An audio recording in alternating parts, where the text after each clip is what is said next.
আসসালামু আলাইকুম রহমতুল্লাহ।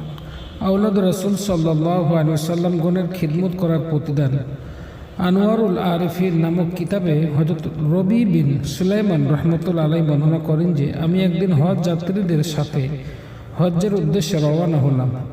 আমরা কুফা নামক স্থানে পৌঁছে প্রত্যেকেই প্রয়োজনীয় জিনিসপত্র ক্রয় করার জন্য বাজারে গেলাম। হঠাৎ বাজারের পাশে একটি জঙ্গল আমার দৃষ্টিগোচরে আসলো। সেখানে মৃত একটি খচ্চর বা গাধা পড়ে আছে, আর জীর্ণ শীর্ণ কাপড় পরিহিতা এক মহিলা, যাকে দেখে মনে হলো অত্যন্ত শরীফ। তিনি চাকু দিয়ে খচ্চর বা গাধার গোস্ত কেটে কেটে ওনার থলিতে ভরছেন। তখন আমার সন্দেহ হলো যে মহিলাটি মৃত জন্তুর গোস্ত নিয়ে বাজারে বিক্রি করে কিনা তা দেখার জন্য আমি অতি সংগোপনে ওনার পিছে পিছে যেতে লাগলাম। কিছু দূর যাওয়ার পর মহিলাটি একটি বাড়ির দরজায় কড়া নাড়লেন। তখন চিহ্ন শীর্ণ কাপড় পরিহিতা চারটি মেয়ে দরজা খুলে দিলেন। ওনাদেরকে দেখেও মনে হলো অত্যন্ত শরীফ বংশের লোক। মহিলাটি ঘরে প্রবেশ করে কন্দনরত অবস্থায় ওনাদেরকে বললেন, এ গোস্তগুলো রান্না করো এবং মহান আল্লাহ পাক ওনার শুকরিয়া আদায় করো।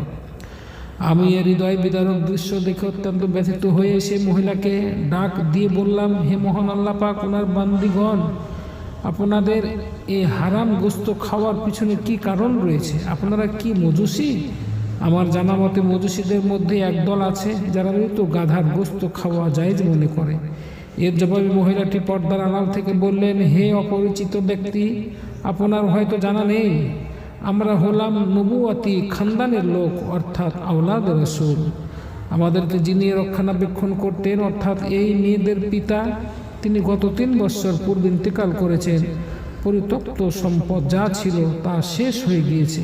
আমাদের জানা আছে যে মৃত জন্তুর গোস্ত খাওয়া জায়েজ নেই, কিন্তু আমরা আজ 3 দিন যাবৎ না খেয়ে রয়েছি। এখন আমাদের জন্য মৃত প্রাণীর গোস্ত খাওয়া মুবাহ।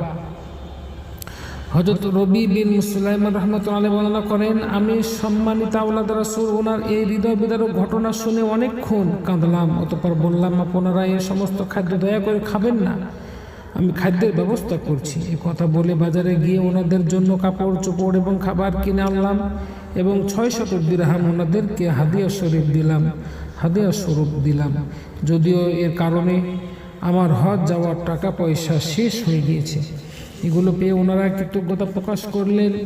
মহিলাটি দোয়া করলেন, আয় আল্লাহ পাক, হযরত রবি বিন সুলাইমান রাহমাতুল্লাহ আলাইহি ওনার আগের এবং পরের সমস্ত গুনাহ মাফ করুন এবং ওনাকে জান্নাত নসিব করুন। আমিন। দ্বিতীয় পর্ব যাচ্ছি।